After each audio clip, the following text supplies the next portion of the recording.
O sentimento geral das populações do mundo é de algo que esteja em crise. O mundo vive em crise.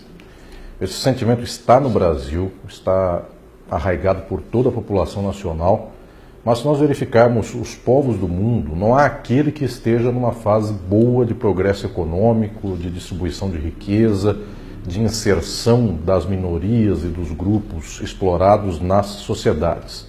É uma fase, de fato, de um retrocesso muito grande destas sociedades. Há muitos que dizem que a culpa disso é por conta de políticos que não tenham grande capacidade ou que estejam agindo em retrocesso. Também, parcialmente, é isto. Mas o fundamental é que nós vivemos uma crise do capitalismo. Quando nós observamos o que se passa no Brasil, quando nós observamos o Trump nos Estados Unidos, nós vemos que o capitalismo mundial vem, pelo menos em algumas décadas, sofrendo um grave problema, que é justamente o fato de que não consegue mais dar conta da sua reprodução. Portanto, as empresas, o lucro que elas tinham, as grandes multinacionais, aquelas grandes corporações que dominam o mundo, elas não são muitas corporações, elas estão na conta de 500 empresas que dominam o mundo. Estas empresas, elas têm, pelo menos há 30, 40 anos, um modelo de negócios, um modelo de acumulação de dinheiro que tendencialmente é péssimo para a própria estrutura das sociedades. Isto nós chamamos no dia a dia de neoliberalismo. Então as empresas fazem o que querem, elas pagam salários baixos aos seus empregados. Por causa disso, uma grande massa da população não tem como consumir, ou pelo menos não tem uma capacidade de consumo tão alta como poderia ter com um salário elevado. Por conta disso, o neoliberalismo tem sempre um grave problema, e esse problema está no fato de que, ao apertar, ao fazer arroxo salarial, ao acabar com as condições sociais da população, nós não temos um mercado mundial suficiente para o seu desenvolvimento. Esta tragédia do capitalismo, deste modelo capitalista, vem pelo menos desde a década de 1970. Os seus resultados se veem no mundo inteiro, são crises por todos os países. É que por muito tempo estas crises foram pagas, essas crises estouraram em países periféricos da economia mundial. Brasil, América Latina, Ásia, África, mas desde o final da década de 1980 já vem sendo pagos pela periferia da Europa. Então os países do leste europeu, a própria União Soviética, quando quebrou, estava pagando a conta de um sistema capitalista mundial, e então, já nos anos 2000, essa crise chegou no capitalismo central. Nós vemos que a Europa, Grécia, Itália, Espanha, Portugal, França, também Alemanha, há um movimento nesses países de uma quebra econômica. E nós observamos isso também nos Estados Unidos. Esta massa da população que vota no Donald Trump, além de ter sido cultivada historicamente por décadas e séculos, no que há de pior em termos de formulação política, em termos de ódio, preconceito, racismo, ignorância. Além disso, essa população também está desempregada, também está com condições muito aquém do mínimo existencial. Portanto, nós observamos que nós temos aqui um caldo de cultura. Eu diria tranquilamente que a nossa crise de hoje do capitalismo está no mesmo patamar de outras grandes crises capitalistas, como aquelas que levaram à Primeira Guerra Mundial e à Segunda Guerra Mundial. Nós tivemos nesse período na Europa um fenômeno horrendo, talvez o pior fenômeno da história do capitalismo, que foi a ascensão do nazismo e das variadas formas de fascismo. Massas sem emprego, massas sem condição econômica, com uma educação parcial, e que eu chamo de educação parcial. As pessoas têm até escola, as pessoas sabem até ler, escrever, fazer contas, mas não tem cultura, não tem um estado de elevação de espírito, não tem uma posição, inclusive, humana, de fraternidade, amor ao próximo, respeito pelas diferenças alheias. Todo este caldo que nós temos hoje no mundo, de visão de mundo, nós também tivemos isso ao tempo do fascismo e do nazismo. O Trump ainda não é um fascista como eram Mussolini, como era Franco, como era Hitler, como foi Salazar. Nós temos, de fato, ainda uma distância, mas nós já vemos hoje no mundo ressaltar um discurso de ódio, um discurso que afirma com muito gosto que se quer matar o próximo, que aquele que é diferente é um vagabundo. Nós observamos, inclusive, a tendência das pessoas a chamar isto por doença. Então as pessoas dizem, quem é de esquerda é doente, este termo infame que muitos usam, que é esquerdopata. Patos, em grego, quer dizer doença. Então, quem luta pela transformação da sociedade, quem luta para dar pão para quem tem fome, é chamado de doente. Porque o certo, o normal para essas pessoas seria de fato que o pobre morresse de fome. Então nós observamos aqui a grave distorção, inclusive de horizontes, que nós temos nesse mundo. Agora, isto vem sendo fomentado há muito e muito e muito. Meios de comunicação de massa, escolas que ensinam inclusive o abecedário, mas não formam seres humanos melhores. Inclusive, quando querem formar, aí vem gente que vai brigar com a escola, porque a escola está inclusive ensinando a democracia, a respeitar o outro, a ter uma certa possibilidade de olhar para o diferente com respeito. E tudo isso muitos, inclusive, abominam na própria sociedade. Eu diria, então, que nós vivemos um quadro no qual nós fomos cultivados historicamente para esse ódio. Esse cultivo do ódio, às vezes, é mantido num patamar médio. Mas quando, junto ao encontro deste movimento de ódio, vem também uma grave crise econômica e as pessoas ficam desempregadas e são incultas e não sabem explicar como funciona o mundo, aí então nós temos esta explosão, como acontece na realidade atual, na qual as pessoas estão desamparadas, na qual de fato elas têm uma vida péssima. Quando tem emprego, o emprego é muito ruim, o emprego não dá uma dimensão de dignidade para essa pessoa, não dá um horizonte pelo qual ela diga que aquilo é um sentido para a sua vida, ela tem raiva do que faz, aquilo não tem horizonte, não permite inclusive pagar suas contas e poder ter o mínimo de cultura, o mínimo de vida com uma qualidade existencial, nada disso acontece. E além disto, dos que têm um emprego e o emprego é péssimo, há uma multidão que nem emprego tem. Resultado, quando isto se junta, quando se dá esta forma de depressão das condições de um ser humano e das condições de vida na sociedade, e isto está muito ligado também com uma incompreensão sobre o mundo, nós temos o quadro que nós verificamos hoje na realidade. Como as pessoas explicam esta situação?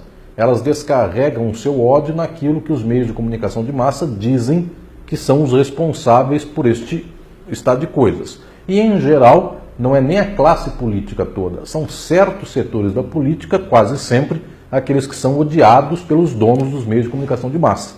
Portanto, nós temos uma manipulação total da população. Gente que nunca viu um ser humano na frente, um determinado ser humano, mas que o vê todo dia pela televisão, o vê pelo Facebook, o vê pelo WhatsApp e tantas outras formas de comunicação, essa pessoa já tem um ódio mortal daquele que ele nunca viu pela frente. De tal sorte que nós vamos encontrando então a formação de uma espécie de manada social que é gestada neste ódio e, portanto, tem aqui uma espécie de emocional, mundo emocional muito manipulado, é como se fosse um fantoche. E nós observamos esta mesma massa horrenda que odeia determinados setores da sociedade do Brasil, que tem, portanto, aqui a bilis falando mais forte na sua vida, ao mesmo tempo essa mesma manada nunca foi para a cidade de Chapecó, mas sabendo que houve um trágico acidente aéreo com a equipe de futebol de Chapecó, todos os brasileiros são em favor de Chapecó. Ou seja, os brasileiros e qualquer população do mundo são manipulados para fazer amor, ódio, luto, matar, das mais variadas formas, e todos vão entrando neste grande caminho pelo qual a diferença entre matar alguém e estar em luto por conta de Chapecó é mínima. Nós observamos aqui como as pessoas, inclusive nas redes sociais, ora vestem verde porque morreu o time de Chapecó, ora vestem cores tais e quais porque assim está a moda, e para ser fascista basta que a maioria se torne fascista também. Então, para usar uma camisa verde fascista ou para usar a camisa da CBF, esta entidade das mais corruptas do mundo, para defender o fim da corrupção, nós vemos multidões no Brasil fazendo isto. Inclusive, uma camisa do Brasil que, para os termos do orgulho futebolístico nacional, acabou de perder faz algum tempo, 2 anos, de 7-1 para a Alemanha. E mesmo assim, com este orgulho ferido, as pessoas pleiteiam o fim da corrupção com a entidade mais corrupta estampada no seu peito. Resultado, nós temos hoje no mundo massas que são muito informadas. Só que a informação que essas massas têm é a mais rasa possível. As pessoas sabem um pouquinho de muita coisa. Não é como no passado que a pessoa tinha um certo desconhecimento ou uma certa ignorância da maioria dos assuntos e conhecia alguns que eram aqueles muito próprios da sua vida. Hoje há uma certa ignorância geral com uma pontinha de conhecimento de muita coisa. Então, se alguém não sabe cozinhar, abre a internet e tem um vídeo explicando como cozinha. Se alguém não sabe sobre política, também tem alguém na internet num vídeo de 2 minutos xingando alguém. E isto para ele é a política, é a explicação da política.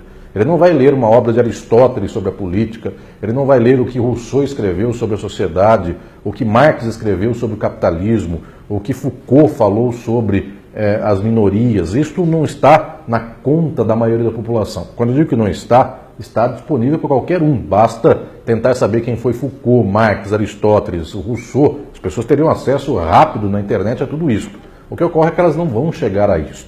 Elas vão ver alguém que num certo programa pela internet, pelo YouTube, esta pessoa vai xingar alguém e se bater na mesa e se falar palavras esdrúxulas, melhor ainda. Então as pessoas vão ter certeza de que alguém é do mal, alguém é do bem. E observemos nós, voltou esta indigente compreensão de mundo, que já tinha sido afastada faz muito tempo, mas voltou no senso comum das pessoas esta ideia de dividir os seres humanos, a sociedade, ou então os grupos sociais, entre pessoas do bem e pessoas do mal. Isso é de um moralismo tacanho, ridículo, é uma forma de compreensão esdrúxula, mas tudo isso voltou. Por quê? Porque, de fato, as pessoas estão vivendo um momento de profunda depressão social, econômica. O capitalismo não é inclusivo, o capitalismo não dá para as pessoas condições de vida plena, por mais que o capitalismo tenha dado avanço tecnológico. Mesmo assim, a pessoa tem hoje um celular, tem hoje um meio de comunicação pelo WhatsApp, mas isso a torna escrava deste meio de comunicação, então ela continua trabalhando em casa, ela responde e-mails no celular, ela manda mensagem para o seu chefe, a chefe chama para trabalhar às 5 da manhã, então ela está notificada e ela vai trabalhar. O resultado, até os meios que dão possibilidade de acesso a uma outra qualidade de vida para a população, tudo isso teve uma mudança drástica, não é para a dignidade, para o avanço, para a plenitude do ser humano. Pelo contrário, são formas tecnológicas para fazer com que a exploração contemporânea se torne de um nível em um nível, se chegue a um nível ainda maior. Portanto, eu vejo que a sociedade mundial, brasileira em específico, todas as sociedades do mundo, têm padecido violentamente pelas contradições do capitalismo. Como pouca gente fala sobre o capitalismo, como pouca gente analisa a estrutura social, é como se nós estivéssemos nesses tempos todos colocando um band-aid, colocando aqui alguma coisa provisória para tampar uma doença que é profunda neste tecido da própria sociedade. Exatamente porque nós estamos tentando localizar a culpa num político, a culpa numa pessoa ou a culpa numa instituição. Não estou dizendo que não haja culpas pessoais nem institucionais, mas o fundamental é que nós não estamos enxergando o tipo de sociedade que é a nossa, capitalista. Para ainda falar do capitalismo, nós temos uma certa dificuldade nos países do mundo em falar do capitalismo, porque as pessoas têm um vínculo afetivo muito ruim, inclusive, mas existe isso, mas as pessoas têm um vínculo afetivo com os seus patrões, com os seus capitalistas. Então, uma cidade pequena tem uma usina de cana-de-açúcar. O dono da usina de cana é o grande capitalista daquela cidade. O povo inteiro depende daquele capitalista, então trata, numa forma quase de vassalagem, este grande capitalista local. O que ocorre é que a demanda e a vida do capitalismo é tamanha, as contradições e a exploração capitalista vão de tal modo que hoje, inclusive, o dono da usina nem é mais um local, é um fundo de investimento da China associado com os Estados Unidos. Portanto, chega um momento, inclusive, que nem o respeito ao capital nós temos. O que faz, então, a população se manter nesses limites arraigados do capital? É que o capital não é por conta do respeito ao seu patrão, nem por conta de que o seu dono da empresa onde trabalha foi padrinho do seu filho e batizou a sua filha. Não é mais isso. O que ocorre é que as pessoas são bombardeadas todo dia para consumir, para ter. E por causa disso, elas se põem numa lógica do capital de tentar acumular, de tentar trabalhar, de tentar ter dinheiro e tentar pisar em cima dos outros, ao invés de dizer que este sistema todo é errado. A pessoa quer ganhar o seu dentro desse sistema. Soma-se mais uma coisa a esse quadro geral. Qual é isso? além de escolas com um certo nível de formação simplesmente para o mercado de trabalho, não para a crítica, além de uma organização social no qual as pessoas são dadas a futilidades. A televisão só conta o que há de mais bizarro e que não informa num nível profundo a sociedade. Além de tudo isso, nós também ainda temos velhas manifestações que vão se travestindo de novidade e vão se colocando no quadro social. Uma delas é o contexto religioso. As pessoas têm uma certa ligação de mundo com a religião, um certo afeto moral com a religião, então as pessoas não compreendem a sociedade como um bloco ou uma estrutura. Elas creem que sua possibilidade de sucesso ou seu fracasso, tudo isso advém de uma culpa, tudo isso advém de uma escolha de Deus. Então, ao invés de se politizar, ao invés de se juntar para transformar a sociedade, as pessoas, via de regra, rezam. E por causa disso, a doença não é culpa da falta de remédio, não é culpa da tecnologia médica que está ruim, nada disso. A falta de condições de saúde é Deus que está castigando porque alguém fez tal coisa e por causa disso a doença chegou. Resultado, quando se soma o moralismo religioso, quando se põe a isto um nível de cultura muito especificamente técnico, sem visão crítica, e quando se põe uma vasta exploração social, nós estamos como estamos. O capitalismo, mais uma vez, não é a primeira vez, o capitalismo sempre faz isso, mais uma vez o capitalismo está nas portas do fascismo.